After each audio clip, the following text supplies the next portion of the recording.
Welcome to another episode of Casual Cinephilia, where enthusiastic amateurs talk very passionately about movies. I'm Ian. I'm Lorian, and today we are talking about one of my favorite movies. Pretty sure one of your favorite movies as well. Mm-hmm. Brazil. Directed by and written by Terry Gilliam, the American Python. Indeed. It was also written by Tom Stoppard and Charles McCohen. I don't know them, but Terry Gilliam. Writers. Yeah, the writers.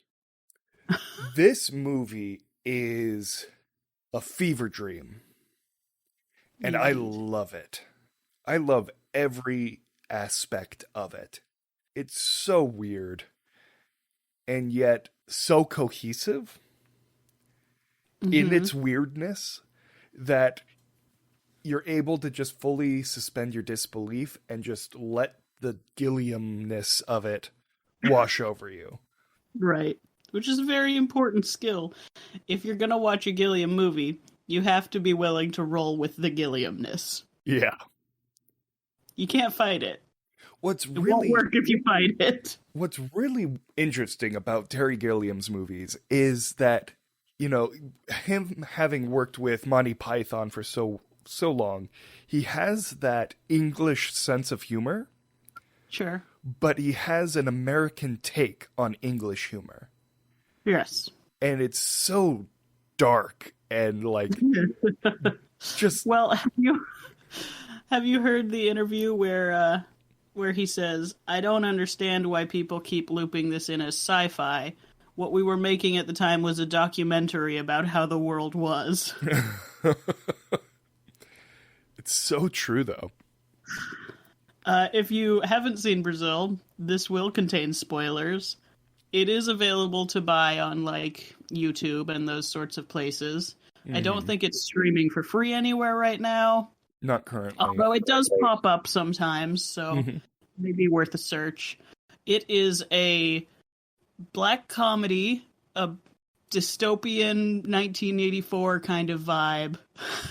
Yeah. But also by Terry Gilliam. So infinitely stranger. I don't even know where to start with this episode because it. Let's start with the fact that this movie has Robert De Niro in it. Yes, it does. This movie has Robert De Niro in a bit part. He had maybe 10 minutes of screen time in the 2 hours, but he's definitely my favorite character. And he's a very pivotal character to the plot. Yes, but he plays a renegade mechanical HVAC technician. Yes. Who goes in and makes unauthorized repairs to AC units and vent units. Yes. And that's essentially how the movie starts, right? It's the mix-up between Tuttle and Buttle, right? The movie starts with a clerical error in which a fly is swatted off the wall, falls into the computer, and causes it to type a B instead of a T in an arrest form. So they arrest the wrong guy. Yeah, and then end up interrogating and then killing. Interrogating him to death. Yeah. And since this is a... Well, we don't need to go beat by beat of the plot, but also going beat by beat of the plot reminds me that Ian Holm is in this movie as one of the other. They're all fun characters. They're all good characters. I think my two top favorite characters, though, are these two.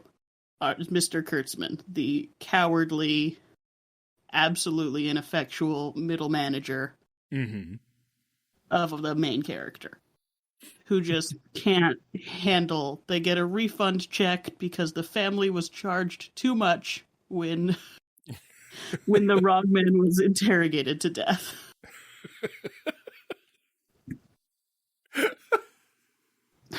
It's so not funny, but it's so funny. No. The cast in this movie is phenomenal, too. Like, we've already talked Yes. about Robert De Niro in his bit part, but I mean, Jonathan Pryce stars in this. Of course, Ian Holm, Michael Palin, Bob Hoskins is in this. For like seconds. Yeah, as a evil He's counter the government AC technician. mandated. Right.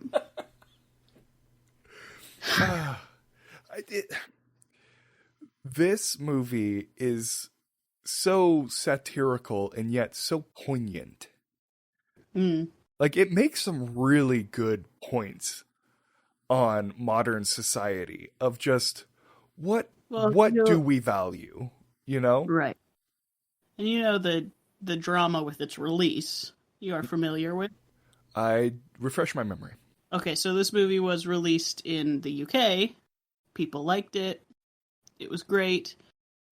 The studios in the US were having a leadership change at the time, and the guy who had been with the project since the beginning was no longer with the studio. And the guy who took it on didn't think American audiences would like the film. So he tried to strong arm. Now let this be a lesson to everyone who ever works with Gilliam. This never works out. How many stories are there about this? They tried to strong arm Gilliam into changing the movie to make it more palatable to American audiences. Which didn't work. In fact, it didn't work so badly that Gilliam went to the media about the bureaucracy of the studio trying to force him into changing his movie about why bureaucracy ruins humanity.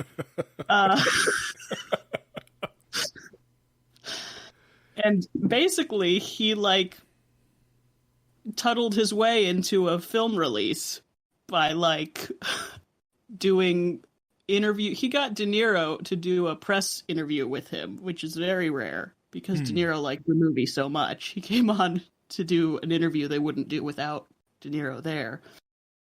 And basically was just like, all right, I'm here. Now listen to him. But Gilliam went and did, like, lectures at film schools, which the studios had a fit about and were threatening to sue him if he showed any of the film. His lawyers ended up determining he could show a clip of the film, and the projectionist decided the clip should be roughly 2 hours and 10 minutes long. So, basically, through a series of rogue actions, he got enough people to see the film that it strong-armed the studio into releasing it as he cut it. I love it. Yeah. Like, got the Critics Association to watch it in the back room of the Los Angeles Gun Club. What? Like, just so... That's amazing. And off the walls. Yeah, that is absolutely amazing. There is no better story for a film like this. It literally... He created his own reality. Yeah. It literally overcame the issues that were insurmountable in the movie. That's awesome. You know, we already did a spoiler alert, but that ending always throws me up for a loop. Because, like, things... like, there's another cut that does exist. Because the studio execs made the cut that they wanted. And it's out there. It's sometimes... Well, I don't think it is anymore. It was at one point played as a television cut. And it is notoriously so bad that it's, like, almost good again for being so bad. Really? And it's the, like, love changes all or whatever cut. It's the happy ending cut, where they literally end it with the happy ending. They don't zoom out to see that he's escaped bureaucracy by going insane and losing touch with reality altogether, basically. Oh my gosh. Like, that, the happy ending, it completely supplants the actual, like, themes of the movie. Like, just, this movie can't have a happy ending. No. you know? And just the fact that they were going to push that was going to completely derail the entire film theme in its entirety. So it's always frustrating hearing about that kind of bureaucracy trying to... It makes you wonder what other movies that sucked Right. could have been great if there wasn't, you know, studio meddling or whatnot. Right. Yeah. Something that I've noticed about Terry Gilliam movies is that he has really interesting framing. There's several scenes where the focus is his focus is racked to where like it's and is like the lens they're using. It's almost a fisheye lens. Like the field of view is so wide, and the field of view is so broad, or not field of view, the focus is so broad. It felt surreal in certain locations, and it was really interesting because they were in when he was at work. Like which made it feel like he didn't feel like work was the real world. Sure. I don't know. Terry Gilliam, I need to find out who his cinematographer was. Apparently, also, the cinematography was one of the things that took a big hit for the condensed cut. They replaced a lot of the interesting shots with B-roll. Gotcha. It just had, like, the straight dialogue shots. So take all of the flavor and interest out of the whole thing and then change the message fundamentally. Yeah, I mean, sounds good to me, right? Yeah. Sounds like a successful plan for success. So the cinematographer is Roger Pratt. He did 12 Monkeys. Okay. He did Chocolat. He also did Harry Potter and the Ghostly Hallows. Did he now? That's a movie that exists. Not Ghostly Hallows, Goblet of Fire. Okay. It just said Harry Potter and the Go, and I was like, that, what is it? Ghostly? No, that was wrong. In the Goblet of Fire, sorry. He did 102 Dalmatians. Interesting. Okay. Mary Shelley's Frankenstein. So he's interesting.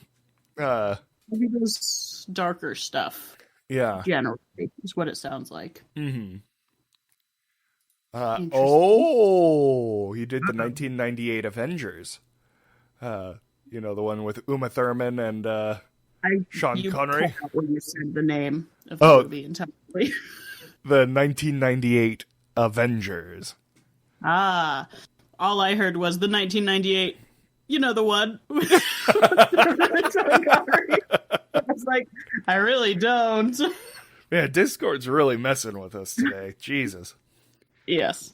But yeah, the one with Uma Thurman and Sean Connery and Ralph Fiennes. Great. Good stuff.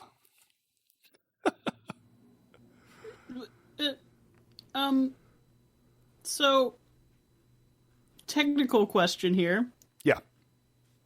On your Discord screen, is that supposed to be the date? Under the ongoing call? It says your screen name, who I'm talking to, ongoing call. And then it gives me what appears to be a date. But that date is 12/31/1969. And I really don't think I've time traveled. I don't see what you're seeing. Okay.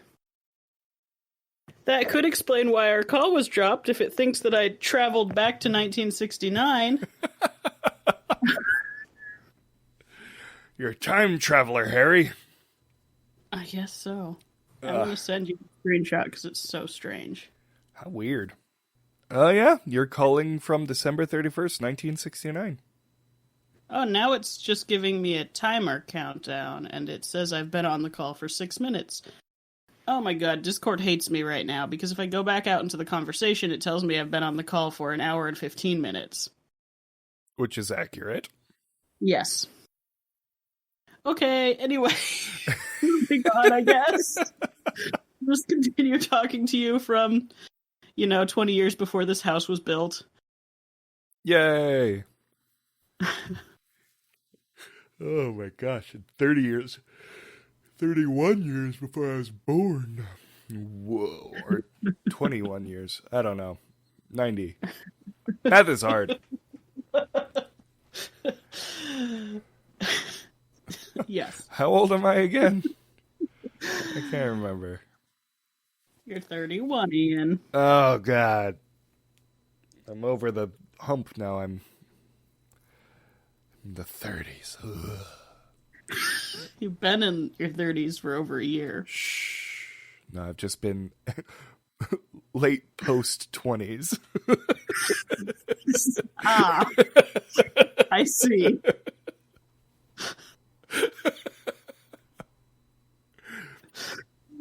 No, 31 is the real 30s. Because if you think about it, like, it's like 21 to 30 is your 20s. 10 to 20, or 11 to 20 is your teens, essentially. Ian. Stop this. And then 1 to 10. 1 to 10, 11 to 20, 21 to 30, 31 to 40. So, like, yeah, it makes sense if you don't think about it. It makes complete sense. Sure. Anyways. I have not gotten nearly enough sleep in the last, 4 weeks. And I think I'm just getting to the point of delirium. Yeah, sounds like it. And, so yeah, I'm officially 30s. 30s. Good. 30s one. This movie also didn't help my sanity. I watched it pretty late last night. I should have just watched it in the morning today, but I ended up watching it at 10 o'clock. And so I didn't get done until midnight. Yep. I watched it at work, broken up by having to go do my actual job. Which isn't a good way to watch this movie. In chunks, broken up by actual things. Yeah, I can imagine that makes it feel like a really long movie. Yes, indeed. Because it's 2 hours, 10 minutes? So somewhere around there. It felt like it forever. Yeah. I mean, I'd seen it a bunch of times before, so it wasn't like I had to pay too much attention. Mm-hmm. Well, same here. Same here. It's sort of a reminder. I still have to say, though, the music is so catchy. It's ridiculous. Like, I can't tell you how many times today I just find myself going, like, it just, the Brazil song, is that a real song, or did they make that for the movie? I think it's a real song, but I don't know, frankly. Because it is catchier than all get out. And it just permeates through my brain. Ugh. Words are hard. About a year ago, there was a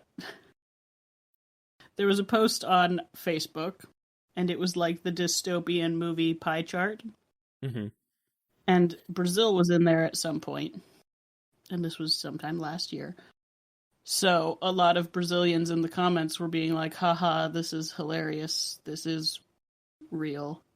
And I was like, Brazil is a movie. Like, this isn't breaking the format. Brazil is a movie by Terry Gilliam. And someone responded, haha, you're right, it totally is. And I was like, no, you don't understand. I'm being literal. There is a movie titled Brazil made by Terry Gilliam. It's not a joke about Brazil being terrible right now, though I believe you that it 1000% is. So, all that to say, despite this being in film circles a popular dystopian film, like most of the people that I know that say that they are film people know Brazil. Yeah. On large, it is an unknown film. Definitely. So It took a lot of convincing to convince these poor Brazilian people that, well, it was also a hilarious double-meaning joke right now. There was, in fact, an actual film. Look, here is its IMDb page. So this is a complete and utter non sequitur.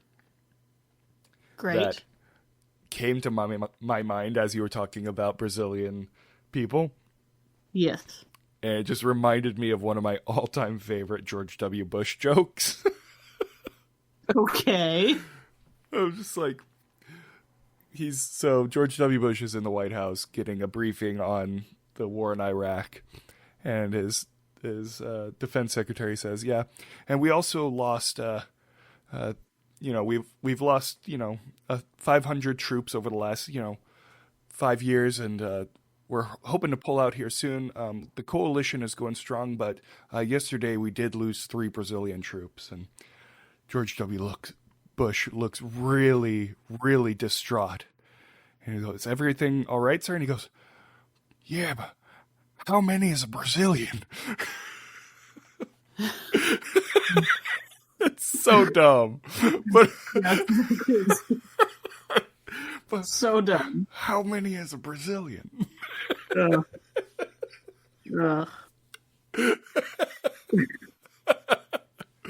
We lost 3 Brazilian troops. I need more sleep now. Yes, you are welcome. You are welcome. Goodness gracious. Man, it's been a long time since I've been able to say a George W. Bush joke.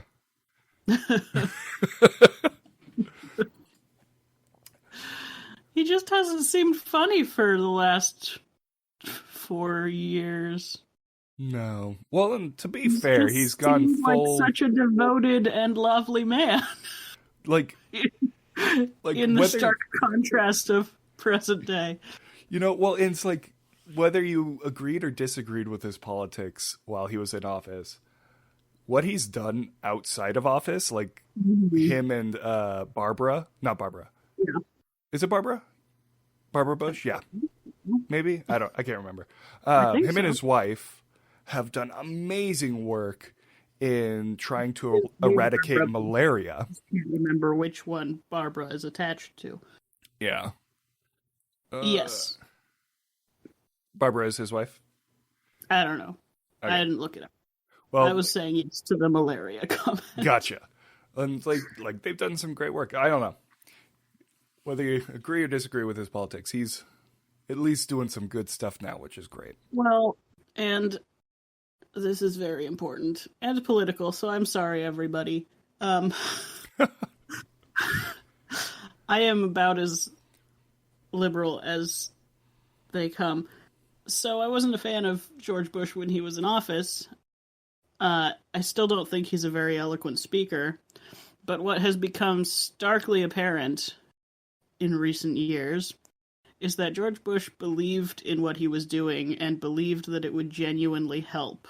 And that is why he was doing it. Mm-hmm. Same can be said of many conservative politicians that I still don't agree with their viewpoints, but I do believe that they are doing what they genuinely think will help the world, and it is coming from a place of genuine service. And that I can respect. Yeah. I don't have to agree with someone's politics if I understand that they have a heart underneath them, is what I have learned recently. Yeah. Which is definitely something we've learned over the last few years. Disappointing thing to have to learn. I mean, I obviously would prefer someone who has politics that I agree with. Right. Because I would like things to get done the way that I think would help the world, of course, as everybody would.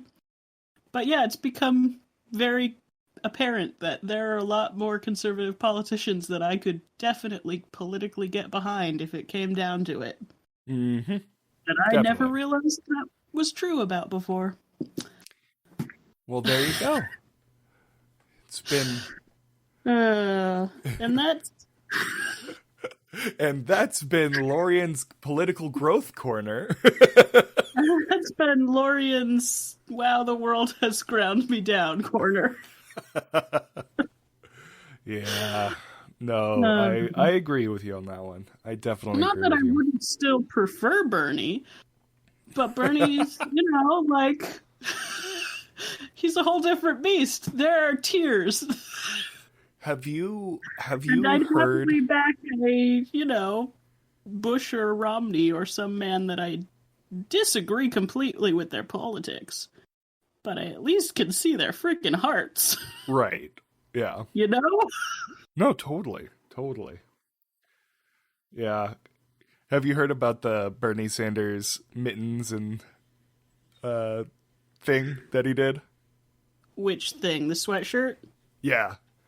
And Yeah. he ended up raising hundreds of thousands of dollars for charity because of it. Mm-hmm. That guy's just got a huge heart. Yeah, he's a good guy. There's a lot of things I disagree with him on, but I acknowledge that he is probably one of the best people, I think, on Capitol Hill. He's just a good person, Yeah. Anyways, we got really political. Well, this movie in its nature is, terrifyingly, this movie in its nature is political at this point in things. Yeah. It really is, though. The thing... I think I mentioned this earlier off, but there is that interview where Terry Gilliam is saying he doesn't understand why this movie keeps getting lumped in with sci-fi when what they were making at the time was a documentary about how the world was presently. So that's fun. Seriously, though. Goodness gracious. So, yeah. If you haven't seen Brazil, please go see it. Yeah, it's good. Rent it, buy it, whatever have you. Right. It's one of those movies where, if anything, it will make you think. Yeah. And as always with Terry Gilliam, it is aesthetically very interesting. Yeah. It's always weird when I watch it to see Jonathan Pryce with long hair. Yeah. Not a good look. Not a good look. Though, his, fantasy armor with the wings is dope. It's, borderline, steampunk, but not. It's it's like fantasy... Almost like fantasy coal punk or something like that. It's sure. I was thinking the same thing, coal punk. Yeah. It's not quite steampunk. Yeah, they haven't quite evolved to using the coal to form steam. It's still being shoveled directly into furnaces. That is the power output. It makes total sense with the naming convention of all of these different genres. Totally. Because you use the most advanced technology and then add punk. Yeah.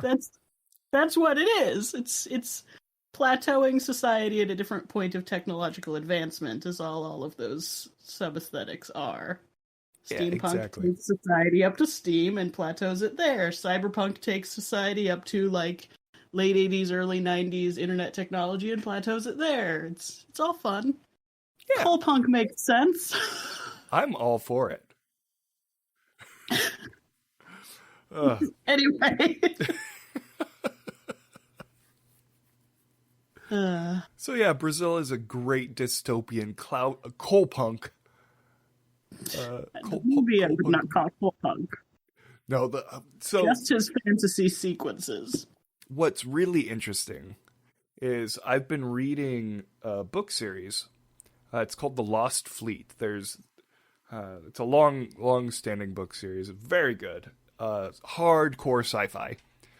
Who are they by? Because I feel like I've read several of them. It's by his pen name is Jack Campbell, but it's John Yeah, G. Henry. I've read a bunch of those. Okay, good. You made me read a bunch of those. I think I made you read a couple, yeah. Yeah. But the enemy, the bad guys, are called the Syndicate, and it's essentially if corporations were allowed to run the government, and there's a new series. It came out a while ago, but it's called Shattered Stars, and it's focuses actually on a planet that's in the Syndicate that's rebelling against them. And there's moments where, like, in Brazil where it just screamed, like, this is what the Syndicate would be. Like, just the bureaucracy of it. And, like, you need to have a Type 99 /C5 form before you can do, like, just all of it is just so poignant to it. And so if you want something that's sci-fi and as well as dystopian, go read those books as well. Lost Fleet, they're great. Don't know why I had that book plug in there, but You know what? while I was watching the movie, it reminded me of it so much. Yeah. Speaking of shameless plugs, go visit our Patreon. We'll have a lot of things posted on there that are free to everyone, but if you want to support us on there, feel free. We'd appreciate it. Anyways. It's true. We love our patrons. We do. Totally blanking on what I wanted to say next. My brain just shut off. Yeah, it went into advertisement mode and then stopped. It's funny how that happens. Oh, man. Is there anything else you wanted to talk about on Brazil? Not really. The thing about Brazil, and the reason we stopped doing the vote for what our next episode movie is that we were getting movies that we had seen a million times and didn't really have anything more to say about. And that's the wall I'm hitting now. I've seen Brazil so many times that I don't think anything I have to say about it is novel anymore. I think I've said all of the novel and interesting things I have to say about it. Well, fair enough. Yeah, honestly, I think I'm kind of hitting the same block as you. I did want to bring up one scene in particular where he's in the Jonathan Pryce's character is in the truck with Jill, his love interest. His manic pixie dream girl, who's actually a real character. Yeah. Which is nice in this movie. She is both a manic pixie dream girl, but has hints of her own character development that we just aren't offered.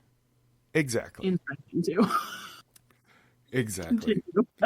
But there's a scene where they're driving the truck, and then it cuts to, like, an obvious miniature of buildings with like nuclear silos on the top. And you're like, wow, that was a weird transition. Terry Gilliam's usually a lot better about, like, having his miniatures feel real. Like, that's weird. And then a dude's face just comes up from behind it, and you realize that it was actually a miniature display of the city that they're going into. And then it pans out and you see the real, like, dilapidated city block with all the different things. And it's like, oh, that was such a good scene. Like, that was such a good introduction shot to that area that instantly let you know, it's a great shot. Yeah, it instantly let you know this is what it was meant to be, but no, this is what it is. And it was just really well done. I don't know. That's my favorite scene in the movie. There's a not so subtle class differentiation as in most dystopian things. One of my favorite background ways that they distinguish which class the setting belongs to is there's a billboard that keeps popping up in the background, and it says, "Happiness, we're all in this together. but in the lower class areas, someone's crossed out happiness and written the shit on the billboard. Yeah. Every time I see it, it makes me happy. The shit. We're all in it together. Right. Yeah, it's such a good movie. And there's more to watch every time you see it. It really is. His Gillian's style's very visually layered. He is a maximalist, which is why it's interesting that he's done a film here with a minimalist 1984 government sort of aesthetic, because it's a maximalist does minimalism kind of vibe, which is really exciting. Yeah. There's so much to look at. Yeah, There's this split office where he's sharing an office essentially, but they've put up a wall in the middle, so like the table is being pulled back and forth through the wall. But if you look into the background, there are posters that got caught that are half in one office and half the other. They just didn't take them off the wall. They just put the wall up right through them. Yeah. That makes me happy. So good. I also love there's some satirical there's a lot of commentary too on different things. Like there's the little marching band that goes through with the, consumers for Christ. Yep. So it's such a subtle jab. Like it's very blatant, but like it's not an in your face like jab. It's very subtle in its overtness. That makes any sense. Oh, and we've got through this whole podcast so far without me doing this shitty thing that I'm going to do. Did you notice how we talked through the whole plot of this movie and it didn't even come up that it was set at Christmas time, because it's not a Christmas movie, much like Die Hard?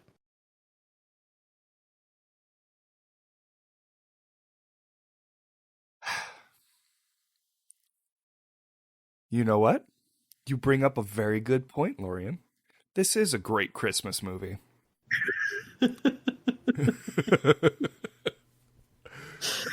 All I'm saying is this has exactly as much involvement with Christmas as Die Hard does. They go to Christmas parties, there's Christmas gifts throughout, there's a guy in a Santa suit that's part of the rescue operation in his fantasy. Yeah. This is not a Christmas movie. You make despite all of that. Sense. You make perfect sense in that this is a great Christmas movie. Thank you. I will now put this up there with The Grinch and Die Hard as I great really Christmas enjoy watches. the thought of you making Rachel watch Brazil during the Christmas season. Rachel would hate this movie. Yes, she would. The Merry happy Christmas, Rachel. The happy ending was designed for her in this movie. Oh man. I love my wife, but she would not like that ending at all. My mom doesn't like the sad endings either. She just doesn't like them. Yeah. Teach their own, right? Teach their own. Yep. So, do you have any final thoughts on Brazil? Watch it if you can. I mean, if you like dystopian. If you don't, then why did you listen to this episode? This movie is depressing, just like every other dystopian. Seriously. Don't watch it. You hate dystopian. You'll just be sad. Yeah. There's no happy ending. That's the point of dystopia. So if you're still in the funk of 2020 and you need more happiness in your life, don't watch Brazil. Fair enough. I think that's fair advice. Fair advice. Honestly, my final thoughts. This is a brilliant movie. Mm-hmm. And it makes you feel like shit, but it also makes you laugh and it makes you think. It's a great all-around movie. Yeah. It's a good one. And I highly suggest watching it. I genuinely do. With that, we should probably thank our patrons. Jenny, Jake, Pamagram. You Jenny, guys Jake, rock. Thank you so much. Did you want to talk about what our next movie is going to be? Yes, our next movie is also one that I don't recommend watching if you need happiness in your life. It will not provide you happiness. It is Pan's Labyrinth. It is gorgeous. Absolutely gorgeous. If you watch Brazil and you enjoy it and you can vibe with the sort of, this isn't going to end happily and I am at peace with that tone, please watch Pan's Labyrinth in preparation for the next episode. It is a gorgeous film. It is Guillermo del Toro. It is in Spanish, so have those subtitles on if you don't speak Spanish. But that is what we're talking about next week. Can't wait. Time. 2 Next weeks. time. 2 That weeks. is time. Next episode. Next episode. All Yes. right. Yeah, I'm looking forward to it. It's been a long time since I've seen Pan's Labyrinth. Yeah, it's a good one.